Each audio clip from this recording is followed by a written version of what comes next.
Welcome to the Nonviolent Jesus podcast. I'm John, Father John Deere, and today I'm speaking with resistance scholar Daniel Hunter. This is a project of beatitudecenter.org where you can find many other upcoming podcasts and Zoom programs on nonviolence, the nonviolence of Jesus, and working for a more just, more nonviolent world. So let's begin with a little prayer, as I usually do. I just invite everyone, wherever you are, just to take a deep breath and just to relax and recenter yourselves. Together, let's enter into the presence of the God of peace who loves you infinitely and everyone everywhere. We welcome the nonviolent Jesus with us and take a moment to ask for whatever graces you need to practice the nonviolence of Jesus and do God's will of peace.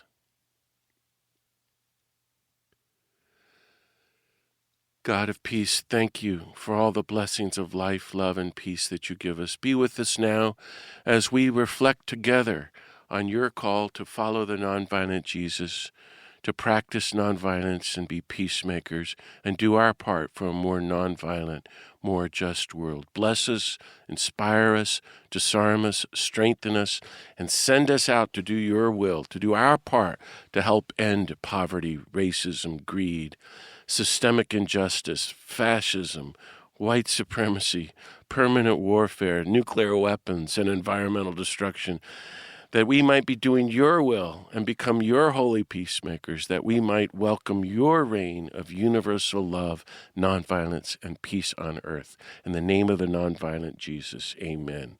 Well, it's a great blessing to welcome today the writer and scholar of nonviolent resistance, Daniel Hunter, to the podcast.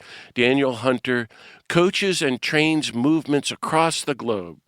He's a founder of ChooseDemocracy.us, which works to help people organize against authoritarianism and fascism. And he's currently the director of Freedom Trainers, which I encourage you to check out, which is just freedomtrainers.net. He's trained ethnic minorities in Myanmar, Burma, pastors in Sierra Leone, independence activists in Northeast India, environmentalists in Australia, Indonesian religious leaders, and many, many others. He's sought after nationally and internationally for his experiential methodology for training, and regularly is hired to help coach and provide technical assistance to campaigns and movements. A recent month, for example, included trainings with union locals on organizing and economic class resistance, Algonquins on direct action strategy, a capstone weekend on a semester-long intensive for the Philadelphia community organizers groups, Quakers on building campaigns to stop mountaintop removal, and leaders learning how to integrate nonviolent direct action against climate change. He's written many books, including What Will You Do If Trump Wins?, Climate Resistance Handbook, and Building a Movement to End the New Jim Crow.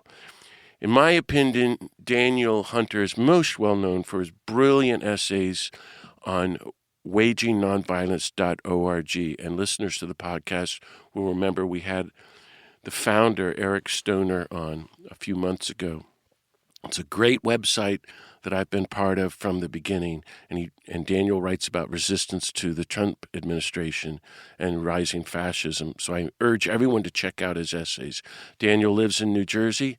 Daniel Hunter, welcome to the Nonviolent Jesus podcast. Thank you so much for having me. It's great to be on.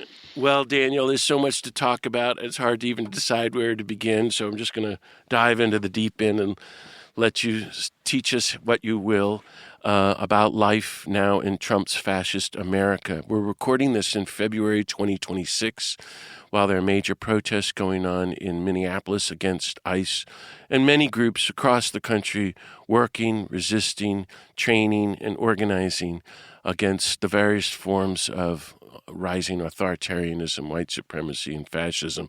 It just seems like insanity. I thought maybe you could walk us through the various movements of resistance to the Trump administration this last year and a half. So much has been happening, but you're the scholar of resistance. Tell us about that.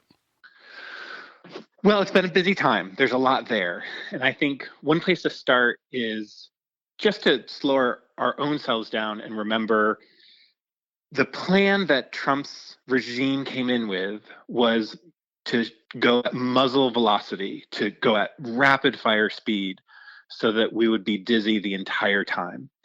And so to some degree, that has been successful, which is it is a dizzying time, and there is a lot to track. And one of the things that I've made a lot of note about is that the mainstream media has told, to some degree, to help us keep track of some of the things that have been operating, some of the bad things that the Trump administration has done. Not everything, because who could track everything, but many of the things, some of the things. And they've done a terrible job of telling back to us what the resistance has been like. So early on, the early months of resistance looked sort of January, February, March of last year, 2025. A lot of it was unreported, but not unremarkable. It was actually quite remarkable. The amount of protests, as Erica Chenoweth, who is a data researcher, was quantifying, the number of protests were far exceeding the rate that we had seen in any other year in terms of the number of different protests that were happening. And that just, Erica was just counting the number of protest activities. And there's all sorts of other kinds of resistance. People were trying to figure out, how do we resist new behaviors? There's a woman, I love to tell this woman her story, Julia Fong, who is the Inspector General, USDA Inspector General. She was told by the Trump administration that she was fired, and she said, "You don't have the authority to." And she refused to leave her offices.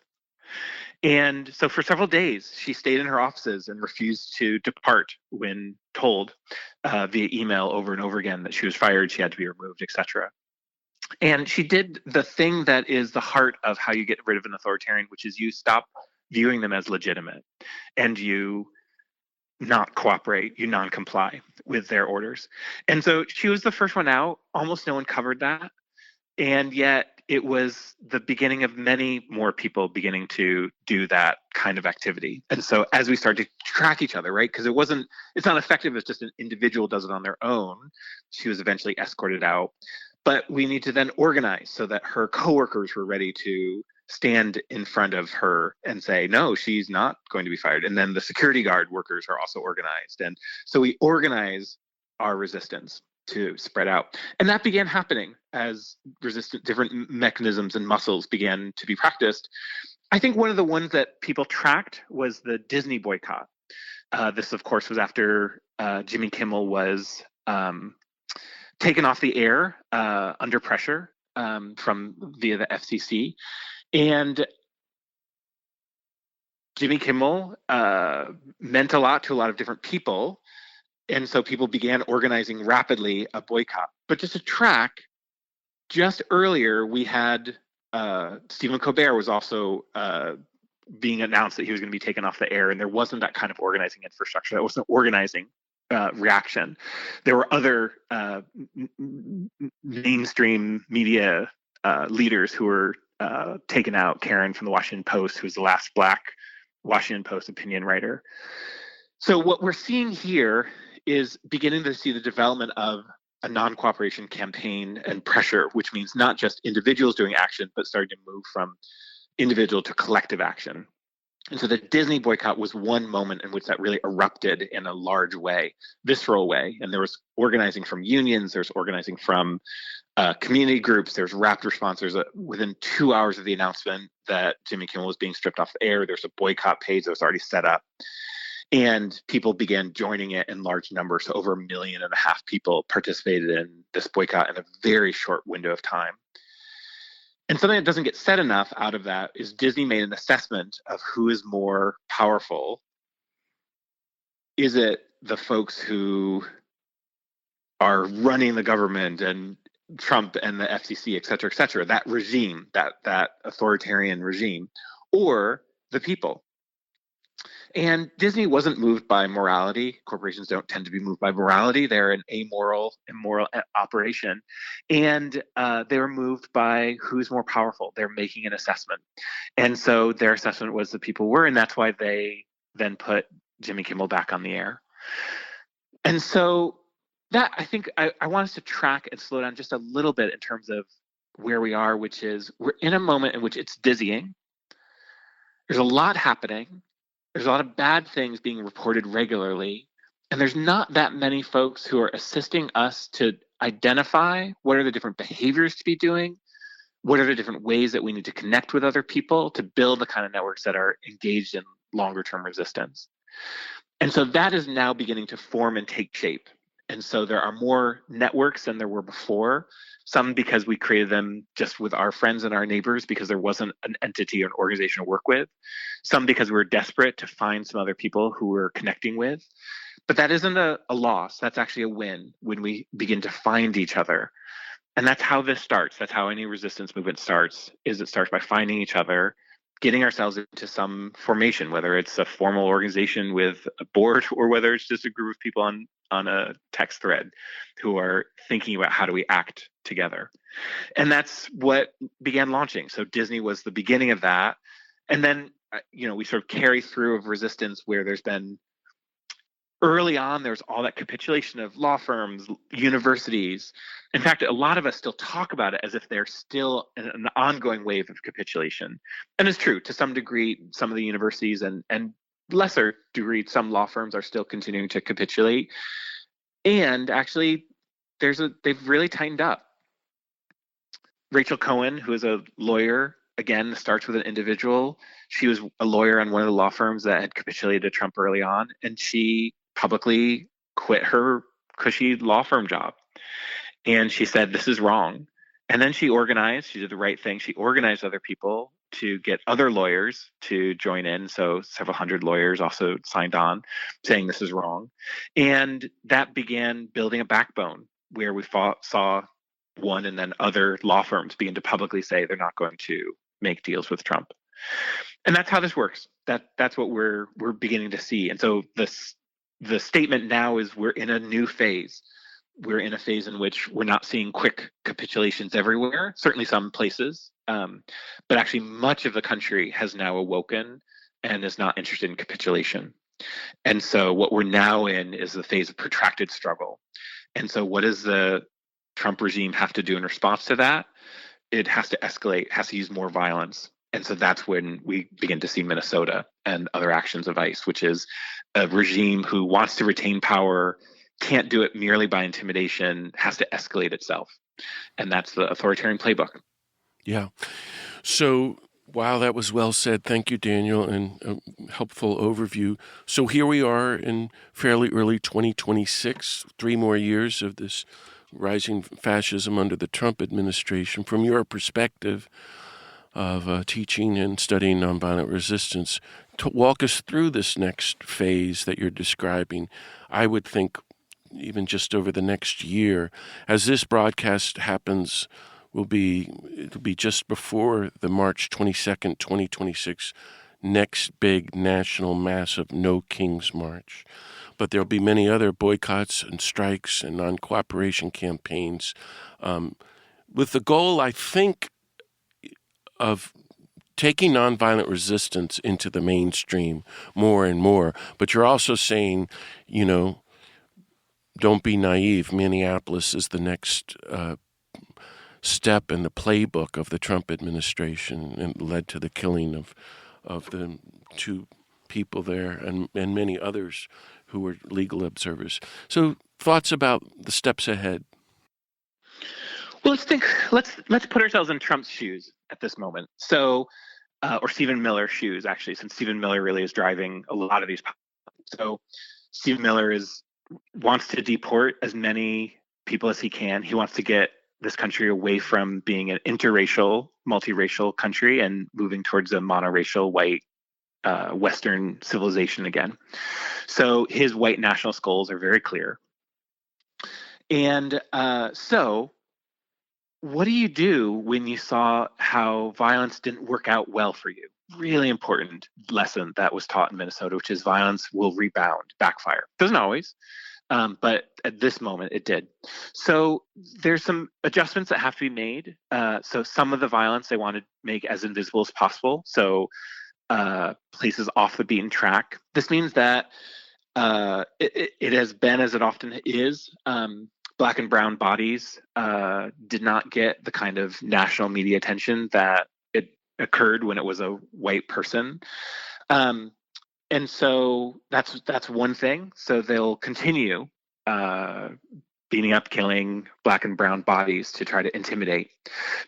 The challenge for them is that they know they can't just deport. They don't have the full infrastructure to just deport all the people that they want to deport and kick out and intimidate. And so they have to use threats.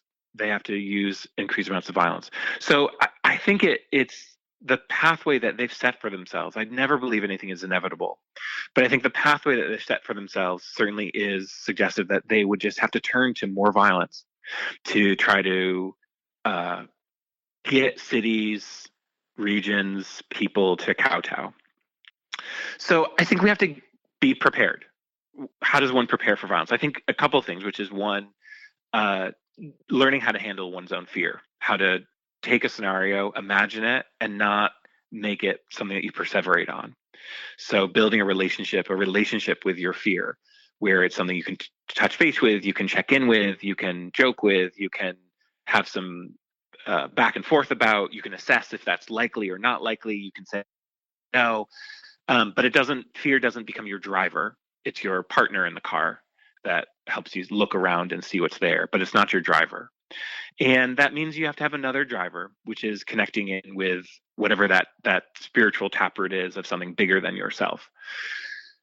I think the other piece about handling violence in this time is it's very important for us to think through different scenarios and make some clear-headed assessments.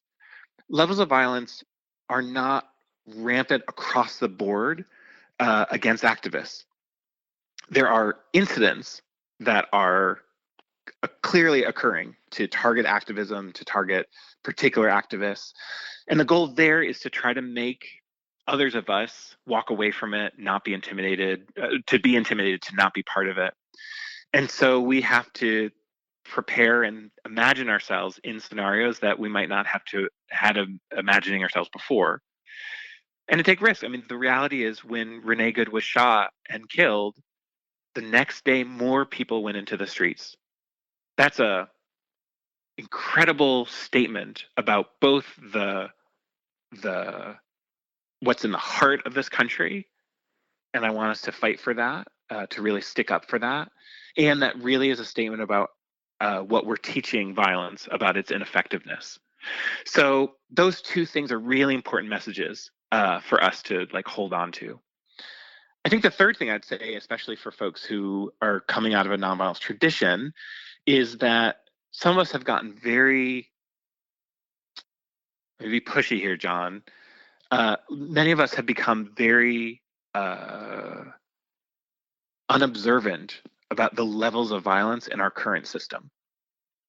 And that we've paid a lot of attention to violence in abstract ways, but actually it's very visceral, and it always has been in this country. And so, yes, Renee Good's murder was shocking for some folks, and for others of us, I mean, hanging out in the Black community, it was not a shocking act. It's something that we have seen quite often. And so it's a reminder that there is a great deal of violence embedded in this system.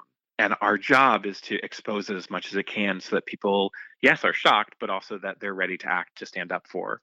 So they're ready to move in different ways. Oh, thank you, Daniel. So when Trump won re-election in November 2024, you published an essay that went viral all over the country. You wrote about 10 steps to getting ready for Trump's second term. And I want to ask you about where are those steps now. I want to read what you wrote. And you've already begun to answer this question, but you wrote in November 2024 that, okay, folks, we need to learn to, here they are, the 10 steps. Trust yourself, find others you can trust, grieve the losses, release what you cannot change, find your path, do not obey in advance, reorient your political map, get real about power, learn to handle your fear, that's what you were just teaching us, and envision a positive future. Well, here we are now in 2026, and the Trump administration, the Republican Party, are doing this dizzying destruction and insanity, as you were describing. What revisions or other steps might you have for us as we go forward? I think, as you're describing it, especially with that story of the lawyer, more and more of us need to move into full-time nonviolent resistance to our government. But any other further ideas? I love all of them. I recently read it and I was like, oh, this holds up. Yeah, And it I think does. one reason it held up is I wrote it based on my experiences working with colleagues who taught me what it's like to work under an authoritarian regime and the things that, I mean, it was lessons that were handed to me from people in Burma and Turkey and elsewhere that I've inherited. So I feel like they are time tested. I think one of the pieces I getting real about power, I want us to really sharpen. So there's those of us who come from a nonviolence tradition of, say, witness, where we bear witness to and we show up weekly on a vigil to express our outrage at a war machine or some particular target. And that's not going to cut it in this era. Witnessing alone won't cut it. Let me be clear here. And that one of the things we have to do in our nonviolent resistance, as you say, is to understand how does power work in this moment. And so an authoritarian does not care about polls. An authoritarian does not care about the number of people who have marched in a street.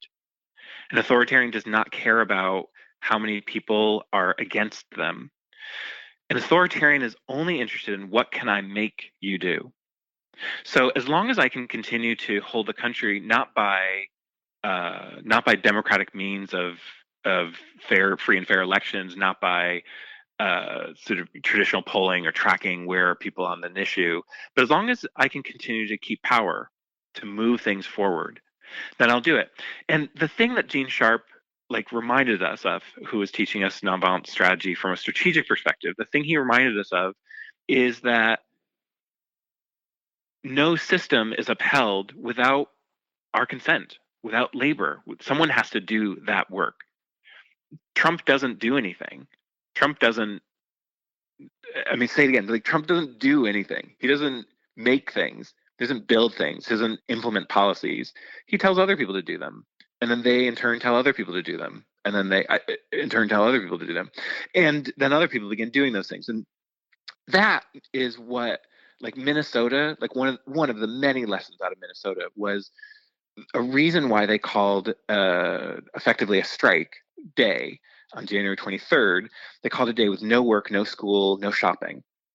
And the strategy there was to wake up parts of the population that were just waiting for the pain to stop, but were not engaged, active in the situation. And they said, what we need is for people to be active. And one way to do this is to signal we can withdraw our consent from the system. That doesn't just mean our consent on whether or not we agree. In fact, that's not what consent means in this theory. The theory here is, the practice here is whether or not you are contributing to the general well-functioning of society. Said another way, business community, for example, which is one of the major targets out of that strike on January 23rd, big businesses that lived in Minnesota had made no statement as they watched enormous amounts of violence on the streets, as they watched people getting hunted and kidnapped and beaten up and shot at with no reaction from the business community. Why? Again, business community, it's an immoral operation. They have no morality as their guide. Their guide is what will make us more money at the end of the day. And so as long as the system continues on, they're pretty okay with it. And so a fact on the ground across the globe, multinational corporations typically are pretty okay with authoritarian regimes, as long as they're smooth enough that they are somewhat predictable about how things unfold. They're okay with some tariffs here and there and so forth, right? But we've seen them be very relaxed and very cavalier about this. In fact, continuing AI pouring more money into the Republican Party and to the Trump regime. And so how do you shake that out? So the strategy out of Minnesota was do a strike to try to shake them and make them realize we can make business unstable. Was it solely successful? No, it was a one-day strike. But it was successful in beginning to move some of these institutions, business among them, that we're just sitting on the sidelines, not doing anything. More needs to happen. I'm not saying we're it's a one-day thing and we're done.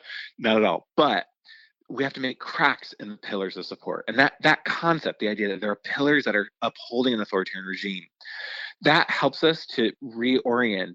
We're not going to, again, march or vigil our way out alone. Nonviolent resistance will engage in both putting our bodies through the system, into the gears of the system. That's often the sort of the direct action strategy approach. But also, we can't just do that because there aren't enough of us activists alone to slow it all down if we don't also organize other parts of the society. So our task for this moment is to organize different institutions that are upholding the regime: veterans, military, organizing the business pillars. I mentioned them several times on this call, but there's many others. Talking about organizing faith communities. How do faith communities speak out directly against white nationalism, particularly white Christian nationalism in this time? How do different, again, labor, all of these are different pillars. And so understanding that helps us give an approach for what it is that we need to do, which is to get more and more of us to not comply with the authorities, the regime, to not treat it as a legitimate regime. Wow, thank you so much.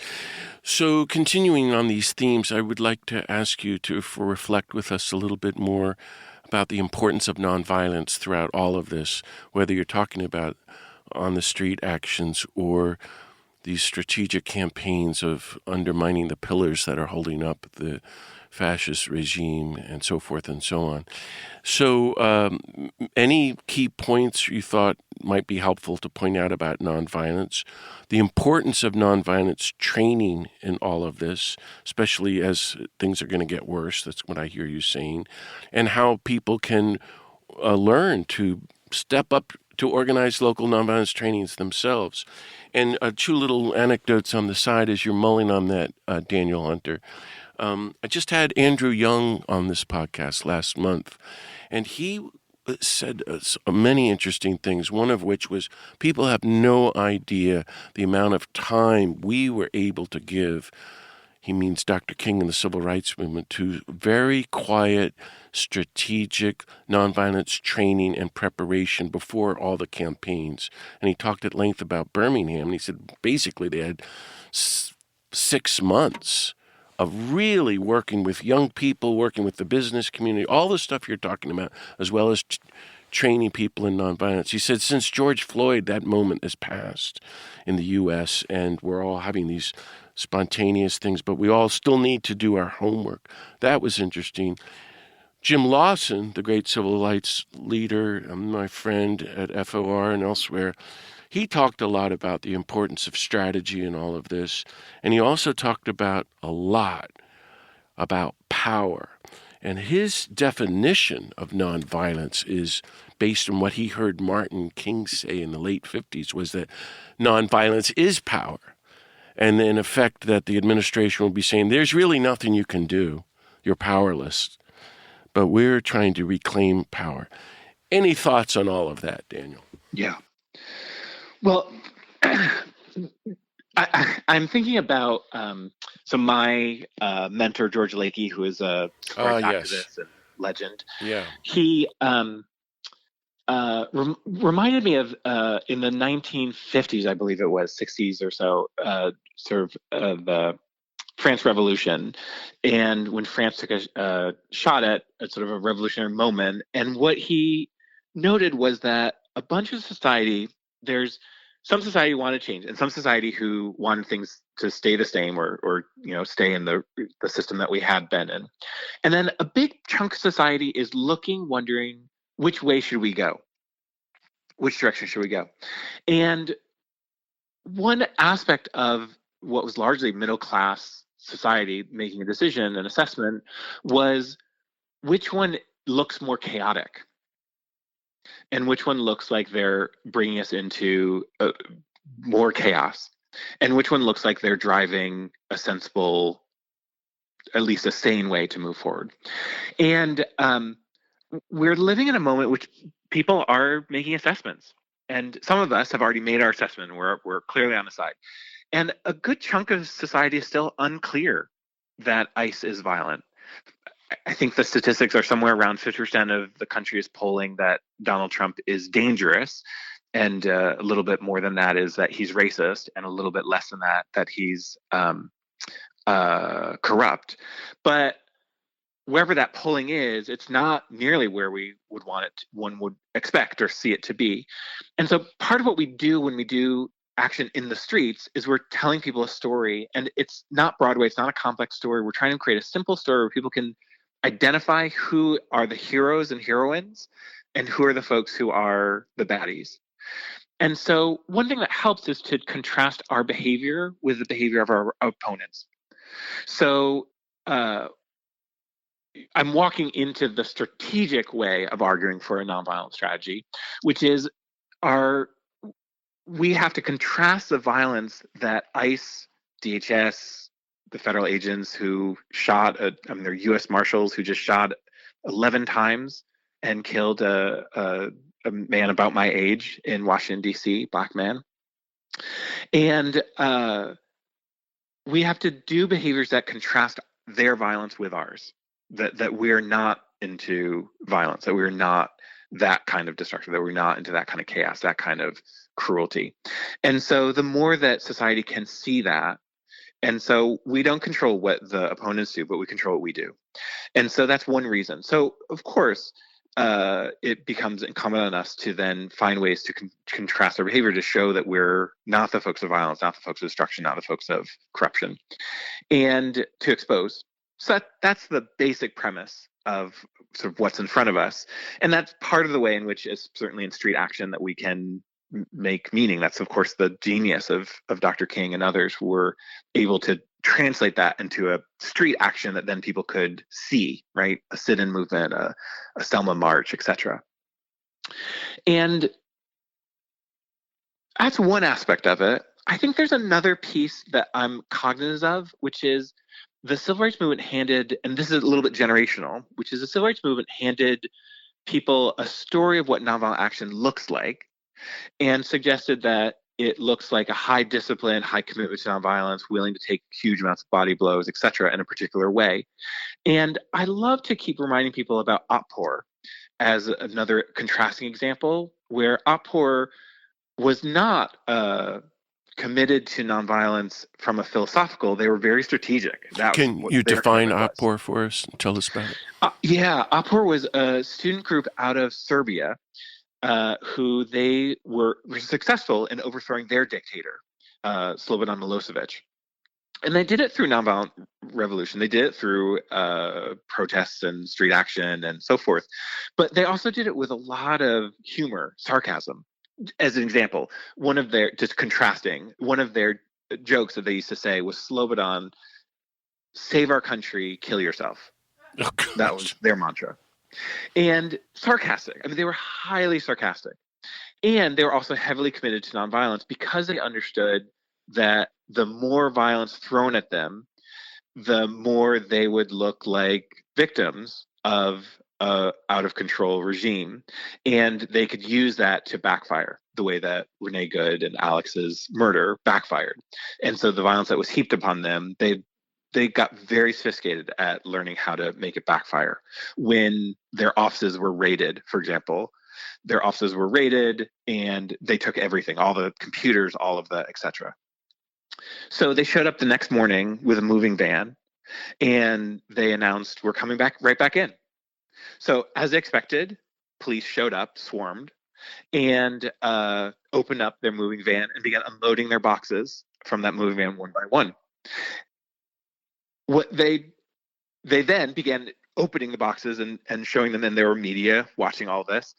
Every box was empty. And Otpor said, look, this is what they're scared of. They're scared of nothing. That's how desperate they are to find an opponent, to find something. And so they learned how to turn repression, into a backfire moment. Their method was largely humor. The civil rights movement method was often by taking an inordinate amount of violence on their bodies and creating visual images that sparked and spooked.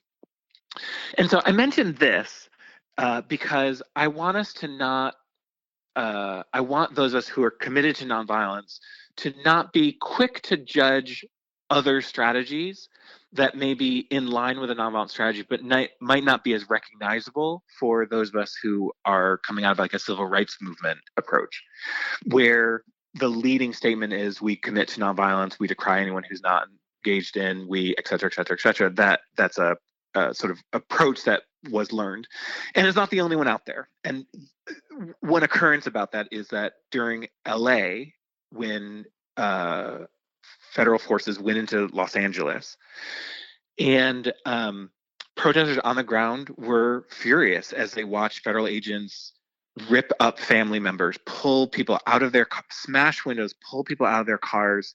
I mean, the levels of violence was and continues to be quite horrific. And frustrated, people began throwing things. There were people who lost their family members and in anger and frustration threw rocks and threw cement bricks. And as nonviolent activists, I think it's right and understandable to say that's not good strategy. That's not the way to do this. And it doesn't land well to someone who's just lost their family members when it's from afar. And so the way for folks to move in this moment isn't decrying from the armchair, but is getting right up there with folks and being part of it. And so a group of some were pacifists, not all of them were, but a group of largely ministers said, what we're going to do is we're going to move to the front of the lines. So where there were confrontations that were getting escalated and heated and indeed violent as well with police, ministers and other folks in their regalia said, we're going to move to the front of the protest here. And it wasn't only just for de-escalation, it was also protection for their people who were getting beaten up, etc. But it was also de-escalation, and they understood exactly who and what they were, and they were willing to take blows that then became harder and harder for ICE to do. And so it changed the tenor of the actions. And so I say this because I want us to not be decrying when folks are not in sync with what we want, but instead to get next to them and to be there, because we need models. We need folks who are skilled, ready to take blows, who are willing to then be in front of these actions. Great. And that is the point that Andrew Young was saying, which is it takes many, it isn't a one-time training. I've taken a nonviolence training. It is a people who've taken time to think this through and prepared our bodies and our minds to do that. So we may not always have that opportunity, but I'm mentioning it because all of us might have an opportunity to just decry people online, and I want us to be more thoughtful about that. Well, thank you for all of that, Daniel Hunter. I wish we had more time to talk, and I hope you will come back and we can speak again. But let me ask you at the end here, is there any last reflection or thought you'd like to offer, or any word of encouragement to all our listeners as we go forward to do what we can to nonviolently resist all the insanity, injustice, and violence that's coming down? I love that people are thinking about how to do more escalated actions for the March 28th No Kings. I'm delighted that people are just wanting to be in the streets and just take up space. I think it's really important. I'm really excited about the May Day Strong. There'll be a big May Day actions around the country. And they're going to try out doing a strike on that day where folks are engaged in, the framing as no work, no school, no shopping, following that model from Minnesota and taking that to nationwide. And so May 1st is a day to circle on our calendar to help prepare people for, so that we're building towards greater and greater muscle flexing across the country with even more folks. So I'm excited about all this, and I think this is a good moment for those of us who've been thinking about this to John and I were just earlier talking about, as I wanted to be a superhero, I wanted to be Batman as a little kid.